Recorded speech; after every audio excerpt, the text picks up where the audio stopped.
મજબૂતી આજે પણ આ સ્ટોક પણ એક સમાચારનું રિએક્શન આપી રહ્યું છે અને ઇનફેક્ટ લોંગ સાઇડ પર આપણને બિલ્ટઅપ થતા પણ બતાવી રહ્યા છે. કઈ રીતે વ્યૂ આપશો એલએનટીના ચાર્ટ્સ પર? પોઝિટિવ છે.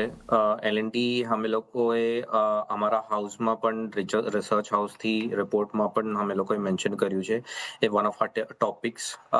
મને લાગે છે કે એલએનટીમાં હવે અહીંયાથી જે આપણે સપોર્ટ ધ્યાનમાં રાખવાનો છે એ છે 3600 ની આસપાસનો, which is 20 and 40 daily moving average.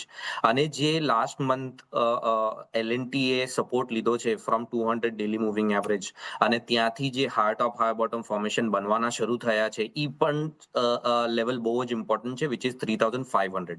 મને નથી લાગતું કે હવે અહીંયાથી એલએનટી 3500 ની નીચે તૂટે, એટલે પોઝિટિવ ઓન ધ સ્ટોક. મને લાગે છે ઉપરમાં જે ટાર્ગેટ્સ બની શકે છે, પહેલો ટાર્ગેટ બનશે અરાઉન્ડ 3750 નો.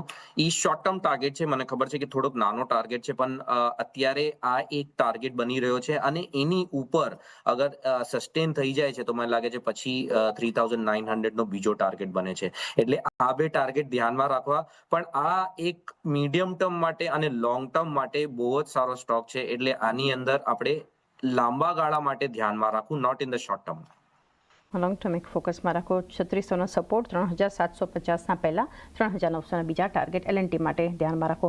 રાકેશ, આપની પાસેથી પણ એક વ્યૂ એલએનટી માટે લઈ લઈએ, કારણ કે અત્યારે સૌથી વધારે ખરીદારી આ ઘટનારા માર્કેટમાં સ્ટોક મજબૂતી એલએનટી આપણને બતાવી રહ્યું છે. કઈ રીતનો આપ સેટઅપ જોઈ રહ્યા છો અહીંયા? બેઝિકલી તમે જુઓ તો એને કારણે આજે ઇન્ફ્રાસ્ટ્રક્ચર જે આપણી ઇન્ડેક્સ છે એ પણ થોડી પોઝિટિવ છે આજે. અને લાર્સન ઓલ ટાઈમ હાઈ પર મારા હિસાબે ટ્રેડ કરી રહ્યો છે, અને ઓલ ટાઈમ હાઈ પર હંમેશા સ્ટોક જ્યારે ટ્રેડ કરતો હોય ત્યારે એમાં નેગેટિવ વ્યૂ રાખવો એડવાઇઝેબલ નથી. લગભગ ઓલ ટાઈમ હાઈ એનો થોડું દૂર છે, પણ અત્યારની જે એની સ્ટ્રક્ચર બની રહી છે એ ડબલ્યુ પેટર્ન બની રહી છે, અને આ લેવલ પર લગભગ 3700 ની ઉપર જો બ્રેકઆઉટ આવે તો લગભગ 4000 તરફ જતું જોવા મળશે, જે એનો લગભગ ઓલ ટાઈમ હાઈનું લેવલ છે. એટલે લગભગ તમે સમજો 4000ના ટાર્ગેટ સાથે એલએનટીમાં મને લાગે છે કે રોકાણ કરી શકાય, અને એમાં પ્રાઇસ એક્શન પણ વોલ્યુમ અને રિલેટિવ સ્ટ્રેન્થ બધું જ વ્યવસ્થિત છે, અને એમાં એક સારી એવી પેટર્ન પણ બની છે જેનું બ્રેકઆઉટ લગભગ 3700 ની ઉપર છે. 3700 ની ઉપર સસ્ટેન થાય તો લગભગ 4000 તરફ જતું જોવા મળશે તમને. 4000ના લેવલ્સ એલએનટી માટે રાકેશજી તરફથી, બંને એક્સપર્ટ તરફથી વ્યૂ ટેકનિકલી સ્ટ્રોંગ આવી રહ્યો છે એલએનટી માટે. સોમિલ,